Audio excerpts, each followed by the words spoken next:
Est-ce que tu sais que si on enlève 1 milliard d'euros, de livres, de dollars, la somme, la monnaie qui correspond à ton pays, dans l'économie de ce pays, ça ne leur fera aucun mal. Si on enlève cette somme d'argent-là et qu'on te donne, ça ne leur fera aucun mal. Ça ne fera pas que cette économie tremble même un peu. Alors, pourquoi est-ce que tu n'aurais pas cette somme d'argent dans ton compte bancaire? Je vais t'apprendre aujourd'hui quelles sont les règles que tu dois appliquer pour devenir millionnaire, pour devenir milliardaire à partir de rien. Qu'est-ce que tu dois faire concrètement pour y arriver?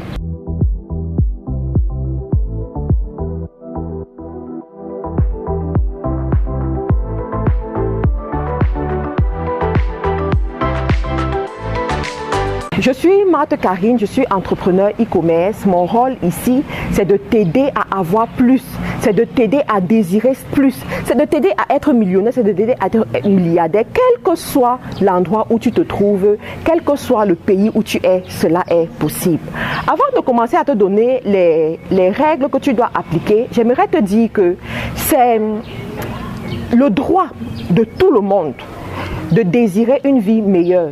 C'est le droit de tout le monde de vouloir avoir plus. C'est le droit de tout le monde de désirer la richesse, de désirer être à l'aise dans sa vie, de désirer donner un avenir meilleur à ses enfants, de désirer contribuer au développement de son pays, de désirer faire de grandes choses. C'est le droit de tout le monde. Ce n'est pas un péché de vouloir être riche. Ce n'est pas un péché de vouloir être millionnaire. Ce n'est pas un péché de désirer avoir des milliards dans ton compte bancaire.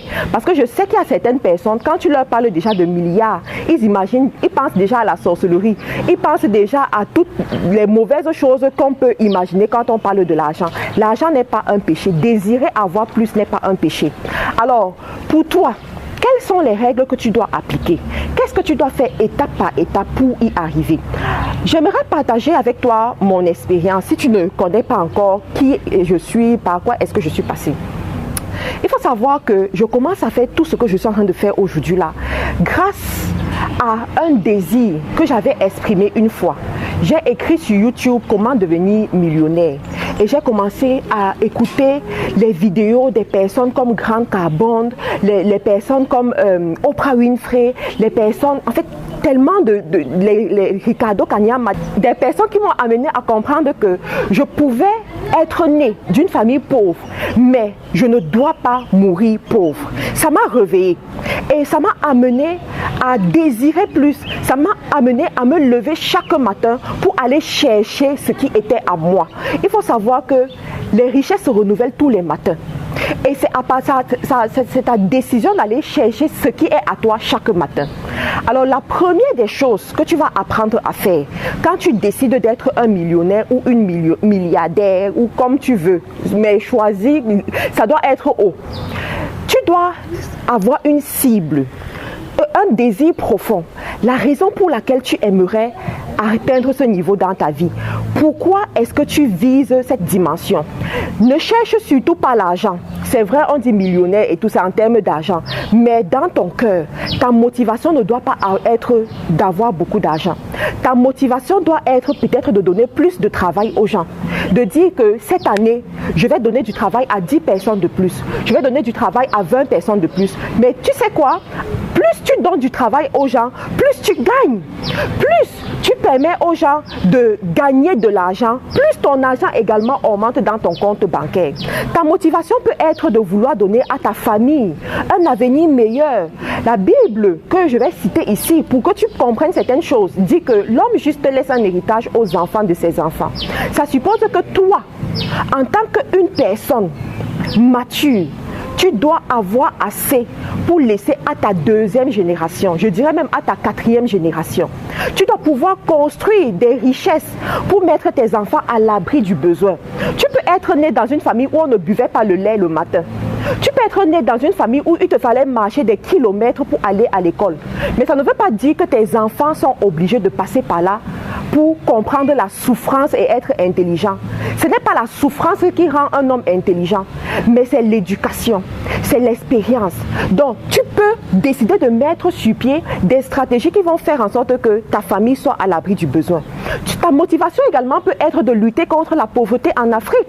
Regarde tous les pays africains où les enfants n'arrivent pas à être scolarisés, où les enfants n'arrivent pas à avoir des médicaments. On va dire ce qu'on veut par rapport à Bill Gates, le monsieur qui a Microsoft, par rapport à ses actions qu'il fait en Afrique, qu'il vient combattre contre la malnutrition, contre les maladies infectieuses, tous ces trucs-là.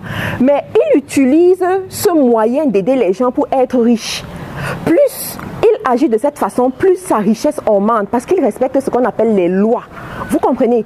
Donc, dans ta vie, tu dois avoir une bonne cible. Tu dois avoir un bon objectif, un objectif extrêmement grand. Tu peux décider que, à travers tes actions, tu vas construire des hôpitaux pour aider les gens à rester en santé. Tu vas construire, avoir des plantations pour lutter contre le manque de nourriture. En fait, est-ce ce genre de désir? C'est ce genre de désir qui vont t'amener à avoir la motivation de te lever chaque matin et de vouloir plus. Et rapidement, tu vas te rendre compte qu'il y a plein d'argent dans ton compte bancaire. Il y a des millions et des milliards dans ton compte bancaire. Donc, la première des choses, tu dois avoir une bonne cible. La cible, ce n'est pas de chercher de l'argent, mais la cible, c'est d'aider les autres personnes. C'est d'alléger les autres personnes. Je dis toujours aux gens que tu es riche quand tu aides un maximum de personnes. Tu es riche quand tu enlèves le poids qui est sur la tête d'autres personnes. Tu es riche quand tu es la solution des autres personnes. Ça, c'est la première des choses que tu dois mettre sur pied. Quelle est ta cible? La deuxième des choses, c'est que tu dois avoir un produit que tu vends. L'enrichissement commence par la vente. Si tu ne vends rien, ça veut dire que tu n'apportes pas de valeur sur le marché. Et cela veut dire que tu ne peux pas avoir de l'argent dans ton compte bancaire. Montre-moi quel est le produit que tu mets sur le marché chaque jour. Montre-moi quelle est la valeur que tu mets sur le marché chaque jour. Tu dois avoir quelque chose qui a un prix dessus. Ça peut être un produit, ça peut être un service, mais tu dois avoir cette chose-là. Ça commence par le commerce. C'est le bottom line, c'est la base. Quel est le produit que tu proposes à d'autres personnes? Ce produit peut coûter 100 francs. Ce produit peut coûter 1 euro. Ce produit peut coûter 10 euros. Mais tu dois avoir un produit que tu mets sur le marché. Vous savez, il est préférable de vendre les habits, de vendre des chaussures, de vendre un bout de pain chaque jour, avoir 1000 francs qui rentrent dans ton compte bancaire ou avoir 20 euros qui rentrent dans ton compte bancaire chaque jour que de ne rien proposer. Parce que tu as tes grands diplômes, tu te dis, ah, avec mes grands diplômes, si j'attends le grand travail qui va me donner 1 million de francs CFA comme salaire, ou j'attends la grosse opportunité qui va tomber un jour, ça c'est quelqu'un qui restera pauvre toute sa vie. Quand tu comprends, je vous ai fait la vidéo du patriarche Kadji de Fotso ici. C'est un monsieur qui a commencé avec des petites échoppes. Peut-être qu'il avait son fonds de commencer de 10 000 francs. Il a ouvert son échoppe et il est mort étant comme un milliardaire. Vous aussi, quelle est cette chose que vous avez, que vous mettez sur le marché? Je vous en supplie, mettez-moi cette chose sur le marché et multipliez la chose. Ça veut dire que si tu commences avec un produit que tu as investi 10 000 pour commencer avec ce produit-là, à un moment donné, au lieu d'investir seulement 10 000, tu dois investir 100 000 francs. Après 100 000 francs, ce sera 200 000. Après, ce sera 500 000. Un jour, on va dire que tu es en train de faire les transactions des millions. C'est comme ça que vous devez faire. Vous savez, quand j'étais en Angleterre, parce que tout a commencé pour moi, vraiment, mon parcours de l'enrichissement a commencé en Angleterre. J'avais compris cette loi. J'ai commencé à vendre des produits. J'avais pris 3 produits que j'ai commandés en Chine. Lorsque ces produits sont arrivés, j'ai regardé les produits. J'ai dit, un jour, j'aurai des cargaisons. Un jour, j'aurai des conteneurs. Un jour, mes produits iront à travers le monde entier. Dans les pays où les gens ne me connaissent pas, ils vont consommer mes produits. Et aujourd'hui, c'est ce que nous sommes en train de faire. Aujourd'hui, si je peux vous parler de millions, de milliards et être à l'aise, ça a commencé par 3 produits. Donc, vous aussi, vous devez développer ce produit que vous mettez sur le marché. La 3e loi d'enrichissement, pour ceux-là qui veulent devenir millionnaires, c'est quoi? Vous devez savoir épargner votre argent. Vous devez savoir mettre de l'argent de côté. Je vais encore vous parler ici de l'histoire de Ricardo Kanyama, parce que c'est l'Africain qui nous a montré que c'est possible de partir de rien dans un environnement hostile, dans un environnement où les gens pleurent la pauvreté chaque jour pour être milliardaire en dollars américains. C'est-à-dire que si vous n'avez pas encore lu le livre de Ricardo Kanyama, je vous conseille de le lire. Je vous mettrai le lien dans la description de la vidéo pour ceux qui sont en Amérique du Nord pour avoir ce livre-là. Et ceux qui sont en Afrique, au Cameroun particulièrement, vous pouvez passer dans nos bureaux pour avoir ce livre. Alors, Ricardo Kanyama, son histoire nous montre que le monsieur n'avait rien. Pour ceux qui ont bien lu le livre, vous allez voir qu'il a failli être prêtre. Et nous tous, nous savons très bien que les prêtres n'ont pas d'argent. C'est leur supérieur qui leur donne de l'argent. Ils vivaient avec 20 000 ou 30 000 francs. Vous comprenez? Donc, quand ils décident de devenir un riche, de devenir un millionnaire, un milliardaire, le monsieur comprend qu'il doit épargner de l'argent. Il a des grands projets. Ces projets nécessitent de l'argent. Il essaye de demander les fonds internationaux et tout ça, mais des années, au moins 3 ans, pour qu'on lui réponde avec des maigres sous. Il décide qu'au lieu de rester et d'attendre, vaut mieux épargner son argent pour accomplir son projet. Il y a beaucoup parmi vous. Vous dépensez la graine que vous aurez pu s'aimer. Vous savez, dans le processus d'enrichissement, j'étudie beaucoup l'agriculture. Qu'est-ce qui fait en sorte qu'on puisse avoir un champ de maïs? Ça commence par un grain de maïs. Lorsque tu vois un champ de maïs, sache que ce champ-là a commencé par un grain de maïs. Il a fallu qu'on prenne un grain de maïs, qu'on le sème, que ça produise un épi. Ensuite, qu'on prenne l'épi de maïs, qu'on ressème encore pour qu'un jour on puisse avoir un champ. Ça veut dire que dans ta vie, à un moment donné, Dieu te donne ce qu'on appelle la graine. Tu as ta graine. Cette graine-là, tu as le choix entre investir cette graine dans les habits, les chaussures, les sacs de marque, les restaurants tous les jours, les boîtes de nuit, Netflix, ou pour te faire voir. Tu as le choix ou alors d'investir cette somme d'argent dans ce qui va te rapporter plus d'argent. Ou tu as le choix d'épargner cette somme d'argent pour investir dans un projet. Le choix est entre tes mains. Mais il y en a parmi vous qui êtes en train de m'écouter, que votre fonds de commerce est dans votre chambre en termes de vêtements Louis Vuitton, en termes de sacs Louis Vuitton, Michael Kors, que vous portez une fois l'an. Et après, vous ne portez plus. Vous portez ces vêtements-là pour impressionner les gens qui n'ont même pas votre temps. Alors que vous aurez pu prendre cet argent-là, épargner et investir dans un projet.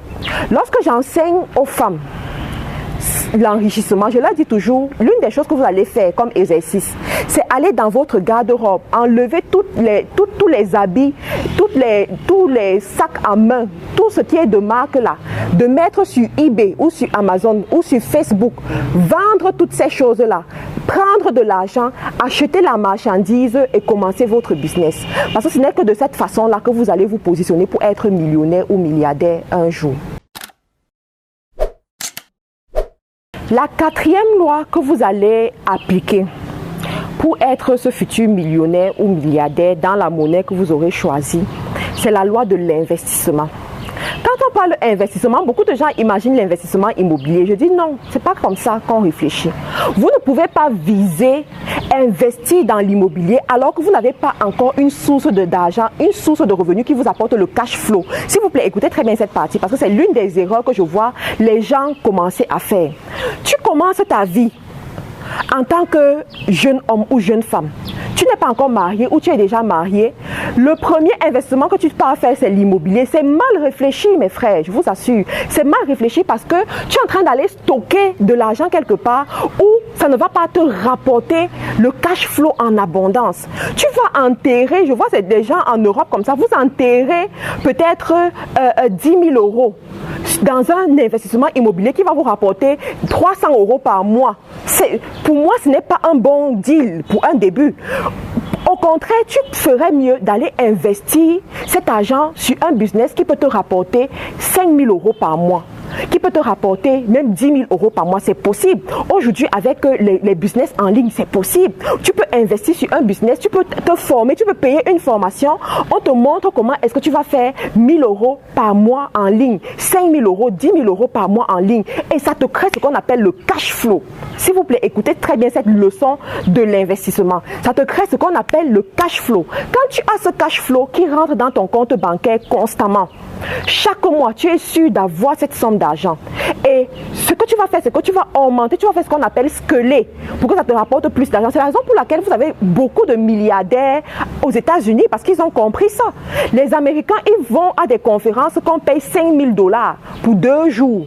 Dans les 2 jours, on te montre comment tu quittes d'un revenu de 5 000 euros pour un revenu de 5 millions d'euros. On te montre ça.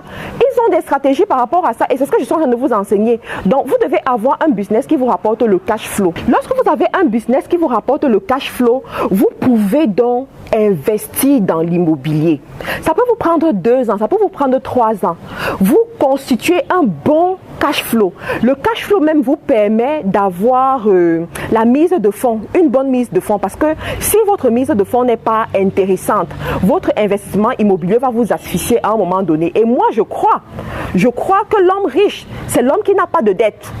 Ça, c'est ma philosophie en ce qui concerne l'enrichissement. Je crois que l'homme riche, c'est celui qui n'a pas de dette, quelle que soit la dette.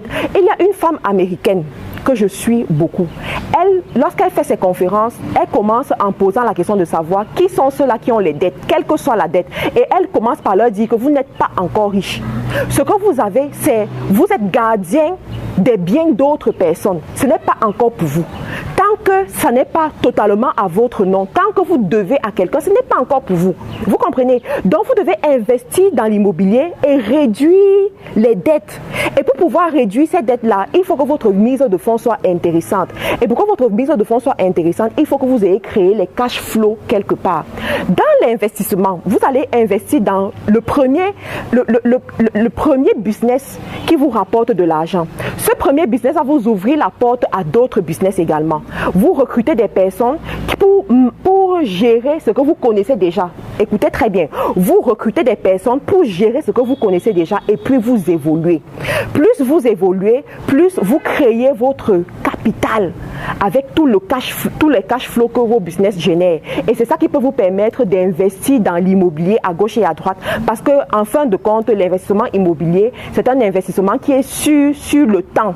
C'est un investissement qui ne chamboule pas à cause des fluctuations économiques. Donc, c'est intéressant, mais il faut le faire lorsque vous avez du cash flow.